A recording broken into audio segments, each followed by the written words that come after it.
عبد الرحمن ابن ملجم یہ بدبخت، ازلی بدبخت اور انتہائی منحوس اور غلیظ انسان، یہ شخص نے اپنے ذمے پر لیا تھا کہ وہ مولائے کائنات کو شہید کرے گا۔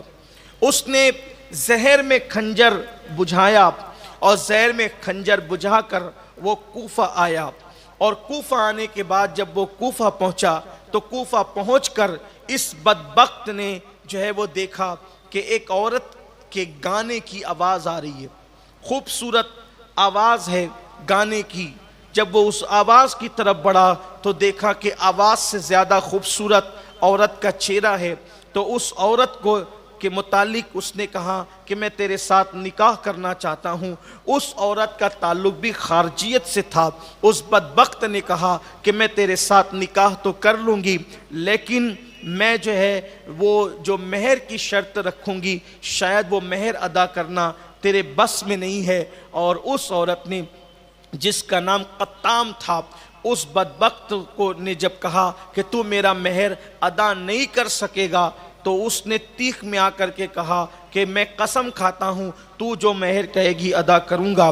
اور پھر اس نے کہا کہ 3000 درہم کے علاوہ میرا مہر جو ہے وہ علی کا قتل ہوگا اور معاذ اللہ علی پاک کی شہادت ہوگی۔ تو چونکہ یہ اسی مقصد کے لیے آیا تھا، اس کو تو ایسا لگا کہ جس مقصد کے تحت میں آیا ہوں وہی بات یہ کر رہی ہے۔ اس نے اس کو منظور کر لیا، اور منظور کرنے کے بعد 17 رمضان المبارک تھی، رمضان المبارک کی 17 تاریخ تھی، جمعۃ المبارکہ کا دن تھا۔ مولا مشکل کشا مولائے کائنات کی عادت کریمہ تھی کہ آپ جب نماز فجر کے لیے جاتے تو آواز لگاتے جاتے الصلاۃ الصلاۃ الصلاۃ، نماز نماز، یعنی آپ کی عادت کریمہ تھی کہ آپ جو ہے نماز کی طرف دعوت دیتے ہوئے فجر میں لوگوں کو جگاتے ہوئے جاتے۔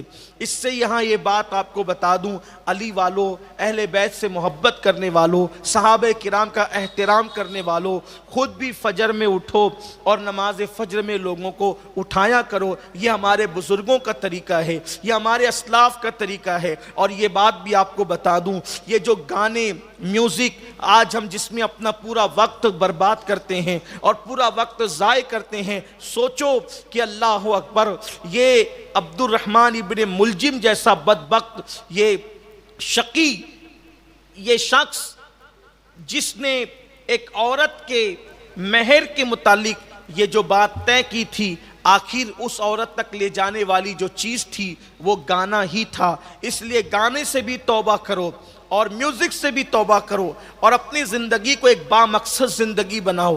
دنیا کے اندر پہلی اور آخری مرتبہ آئے ہیں، اس زندگی کو گانوں میں، ڈراموں میں، سیریلوں میں، گیم کے اندر برباد مت کر دو۔ اپنی زندگی کو بامقصد بناؤ۔ کسی مقصد کے لیے اللہ نے ہمیں پیدا کیا ہے اور اس مقصد کے مطابق زندگی گزارو۔ واقعات کربلا صرف دل کو بہلانے کے لیے نہیں ہے، بلکہ واقعات کربلا کچھ سیکھنے کے لیے ہے، کچھ بننے کے لیے ہے۔ اگر معاذ اللہ آپ واقعات کربلا سن کر بھی زنا کے اڈوں پر ہی جاتے رہے، واقعات کربلا سن کر بھی گانے اور میوزک ہی میں ڈوبے رہے، واقعات کربلا سن کر بھی تاش کے پتے، شراب اور شباب ہی میں ڈوبے رہے، تو پھر یزید کی چڑیا کا نام ہے، اور یزید میں اور ہم میں پھر فرق کیا رہ جاتا ہے؟ اس لیے اچھی طرح یاد رکھو، کچھ سمجھو، سیکھو، زندگی کے لیے خطوط متعین کرو، اپنے آپ کو سدھارو، سنوارو، اور ایک نیک، متقی اور پرہیزگار انسان کی حیثیت سے اپنی زندگی کو گزارو۔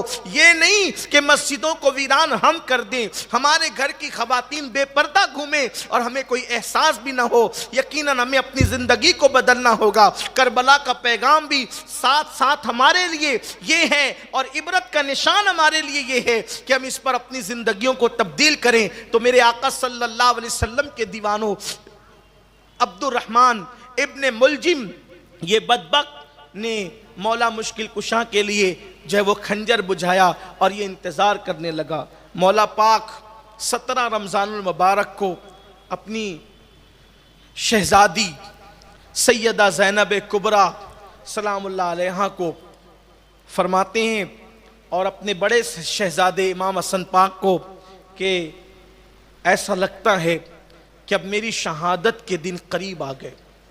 اب میں زیادہ دن تک دنیا میں نہیں رہوں گا، اس لیے کہ میں نے یہ خواب دیکھا ہے کہ اللہ کے رسول مصطفیٰ کریم رؤوف الرحیم صلی اللہ علیہ وآلہ وسلم میرے خواب میں تشریف لائے اور کہا علی کیا حال ہے؟ تو میں نے عرض کیا یا رسول اللہ صلی اللہ علیہ وآلہ وسلم میری قوم نے مجھے بہت ستایا ہے، میری قوم مجھے بہت ستا رہی ہے، بہت پریشان کر رہی ہے۔ اللہ کے حبیب علیہ السلام نے ارشاد فرمایا علی دعا کرو۔ تو میں نے خواب میں دعا کی، اے اللہ مجھے ان لوگوں کے درمیان سے جو ہے وہ نکال دے اور مجھے نجات دے، اور ان سے بہتر لوگوں کے درمیان مجھے پہنچا دے، ان لوگوں سے مجھے نکال کر ان سے بہتر لوگوں کے درمیان مجھے پہنچا دے، اور میرے بعد مجھ سے بدترین لوگ ان پر مسلط فرما دے۔ اللہ اکبر! یہ مولا مشکل کشا نے دعا کی، اور اللہ کے حبیب علیہ الصلوۃ والتسلیم نے فرمایا علی صبر کرو، اب بہت جلدی تم جو ہے ان سے نجات پا جاؤ گے۔ یہ بات ہو رہی تھی اور امام حسن پاک کی آنکھوں میں آنسو، سیدہ زینب پاک کی آنکھوں میں آنسو، امام حسین پاک کی آنکھوں میں آنسو۔ ایسے میں ابھی یہ خواب کی بات ہو رہی تھی کہ آواز آئی الصلاۃ الصلاۃ، نماز نماز۔ تو مولا کائنات نے مزید اب کوئی گفتگو کرنے کی بجائے فرمایا میں نماز کے لیے چلتا ہوں۔ اور یہ بھی روایت میں آتا ہے کہ جب مولا مشکل کشا نماز کے لیے گھر سے باہر نکل رہے تھے تو کوفہ کی ساری بطخیں مولا کائنات کے مکان کے پاس جمع ہو کر وہ زور زور سے چلانے لگی۔ سیدہ زینب پاک نے کہا انہیں کیا ہو گیا، یہ کیوں آج چلاتی ہیں؟ تو مولا مشکل کشا نے فرمایا بیٹی یہ تیرے بابا کی شہادت پر نوحہ کرتی، یہ بطخیں یوں ہی نہیں چلا رہی ہے بلکہ یہ تیرے بابا کی شہادت پہ نوحہ کر رہی ہے۔ اور پھر اس کے بعد مولا مشکل کشا مسجد میں پہنچے اور اس بدبخت نے، ازلی بدبخت نے وقت کو دیکھا اور موقع کو غنیمت جان کر ایسا زور کا وار کیا کہ وہ خنجر آپ کے سر کو کاٹتا ہوا آپ کی کنپٹی کو کاٹ گیا۔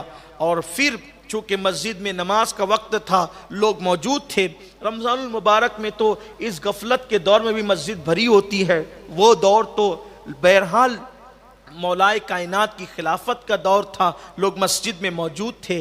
جیسے ہی لوگوں نے دیکھا اس کو پکڑا بھی اور مولا مشکل کشا کو سہارا دیا اور پھر آپ کو گھر لایا گیا۔ تو مولا مشکل کشا نے کہا کہ اب بہت دن تک کے جو ہے وہ اس دنیا میں رہنا نہیں ہوگا۔ اس وقت آپ کو شدت کی پیاس لگی تھی، یہ بات میں بیان کر چکا ہوں، لیکن صرف میں اپنے نوجوانوں کے لیے بیان کرنا چاہتا ہوں کہ آج ہمارا کردار کیا ہے اور ہمارے اسلاف کا کردار کیا تھا۔ اگر کوئی بائک چلاتے ہوئے کوئی گاڑی ٹکرا جاتی ہے کسی سے، غلطی ہماری ہوتی ہے تو بھی ہم گالی گلوچ شروع کر دیتے ہیں اور پڑوسی ہم سے محفوظ نہیں۔ اب تو بھائی بھائی میں بھی لڑائیاں ہوتی ہے، لیکن دیکھو مولا مشکل کشا کا اخلاق دیکھو، کردار دیکھو۔ آپ نے کہا مجھے پیاس شدت کی لگ رہی ہے تو کہا گیا کہ پانی اس وقت نقصان پہنچائے گا تو شربت پلا دیا جائے۔ تو آپ کو جیسے شربت پیش کیا گیا تو وہ ابن ملجم کھڑا تھا، اس کو لوگ پکڑے ہوئے تھے اس انتظار میں کہ اگر آپ کی شہادت ہو جائے تو پھر اس کے بارے میں جو حکم ہو وہ کیا جائے، اور اگر آپ کو صحت مل جائے تو پھر آپ خود فیصلہ فرمائیں گے۔ تو ایسے میں جب شربت آیا، ٹھنڈا ٹھنڈا شربت، تو اس وقت ابن ملجم نے کہا کہ مجھے بھی پیاس لگ رہی ہے۔ مولا پاک نے فرمایا ایک کام کرو، ہاتھ میں لے کر کٹورا پینا چاہتے تھے، اس نے کہا مجھے بھی پیاس لگ رہی ہے، فرمایا پہلے اسے پلا دو بعد میں مجھے پلانا۔ قاتل کے لیے مولا مشکل کشا کا کردار دیکھیں، اخلاق دیکھیں، یہی نبی کے گھر والوں کی خصوصیت ہے، یہ نبی والوں کی خصوصیت ہے، یہ حضور علیہ السلام کے اہل بیت کی خصوصیت ہے۔ قاتل سے کون محبت کرتا ہے؟ قاتل سے تو سب نفرت کرتے ہیں، لیکن مولا مشکل کشا کرم اللہ تعالی وجہہ الکریم نے فرمایا پہلے اسے، یہ نہیں کہ میں بھی پی لوں یہ بھی پی لے، اپنے ہاتھ کا شربت اس کو دیا، پہلے اسے پلاؤ۔ قاتل دل کو پہلے پلاؤ. ڈھونڈیے چراغ لے کر نہیں, سورج لے کر تلاش کیجئے کہ حضور علیہ السلام کے تربیت یافتہ کے علاوہ, حضور علیہ السلام کے جانشینوں کے علاوہ اور کس کا ایسا اخلاق ہے, اور کس کا ایسا کردار ہے, یہ شان ہے. لیکن اس بدبخت کی قسمت میں علی کے ہاتھ سے مس کیا وہ شربت نہیں تھا, اس نے پینے سے انکار کر دیا. اور پھر 2 دن کے بعد یا 3 دن کے بعد مولا کائنات کرم اللہ تعالی وجہہ الکریم جو ہے وہ آپ کی شہادت ہو گئی. اور وہ 21ویں شب تھی, رمضان شریف کی 21ویں تاریخ شروع ہو چکی تھی, اور مولا کائنات نے جام شہادت نوش فرمایا. آپ کی نماز جنازہ حضرت سیدنا امام حسن مجتبی علی جدی علیہ السلام نے پڑھایا, اور اس کے بعد آپ کو خارجیوں کے خوف سے خاموشی کے ساتھ رات کی تاریکی میں کوفہ کے باہر ایک جنگل میں لے جا کر کے دفن کر دیا گیا اور مٹی برابر کر دی گئی. جیسے عام طور پہ قبر بنائی جاتی ہے اونٹ کے کوہان کی طرح جو تھوڑی سی اونچی کر دی جاتی ہے پہچان کے لیے, ایسا کچھ نہیں کیا گیا, بلکہ وہ مٹی برابر کر دی گئی. مٹی برابر کر دی گئی اور کسی کو بتایا نہیں گیا اس خوف سے کہ کہیں خارجیوں کو معلوم ہو تو یہ جسد پاک کی بے حرمتی نہ کرے. صرف خاندان والوں کو پتا تھا اور کسی کو نہیں پتا تھا, اور خاندان کے لوگ وہاں آتے جاتے تھے, ایک نشان ان کا تھا. پھر بہت دنوں تک وہ سلسلہ جاری رہا, خاندان میں بات منتقل ہوتی رہی اور کسی کو نہیں بتایا گیا. بالآخر جب ہارون رشید کا دور آیا تو حضرت امام موسیٰ کاظم رضی اللہ تعالی عنہ نے وہ وہاں حاضری دیا کرتے تھے, جب وہاں موجود ہوتے تو ہارون رشید کے دور میں بتایا جاتا ہے کہ ہارون رشید شکار کرتے ہوئے وہاں پہنچا تو دیکھا کہ مشک کی خوشبو آتی ہے, اور ہرن دوڑتے ہوئے جب آگے بڑھا اس سے ڈر کر اور اس احاطے میں پہنچا, اس جنگل کے احاطے میں, تو ہرن نے ڈرنا چھوڑ دیا اور ہارون نے شکار کی طرف سے اس کا دل روٹھ گیا, یعنی اس کے دل میں اب شکار کا شوق نہ رہا. اور وہاں ایک بزرگ بیٹھے ہوئے تھے تو پوچھا کہ بابا آخر کیا خصوصیت اس جنگل کی کہ شکاری سے شکار ڈرتا نہیں اور شکاری شکار کرتا نہیں؟ اس بزرگ نے فرمایا کہ یہاں پر مولا علی کا مزار موجود ہے, اس مزار کی برکت سے اس جنگل کا یہ ماحول ہے. تو کہا کہ وہ مزار آپ بتا سکتے ہیں؟ تو کہا بتائیں گے, لیکن 100 اونٹ کی قربانی دینی ہوگی. بالآخر ہارون نے وعدہ کیا تو انہوں نے وہ مزار بتایا. تو کہا لوگ مجھ سے پوچھیں گے کہ یہ مزار بتایا کس نے, تو میں تو آپ کو جانتا نہیں, آپ کا نام نہیں جانتا, تو آپ کون ہے؟ تو آپ نے فرمایا کہ میں خضر علیہ السلام ہوں. سبحان اللہ. اور پھر اس طرح سے مولا مشکل کشا کا مزار ظاہر ہوا, اور بعد میں امام موسیٰ کاظم سے بھی اس کے متعلق پوچھا گیا تو آپ نے اس کی تصدیق فرمائی کہ ہاں یہ مزار یہیں پر ہے, اور وہ خاندانی طور پر بات چلی آ رہی تھی.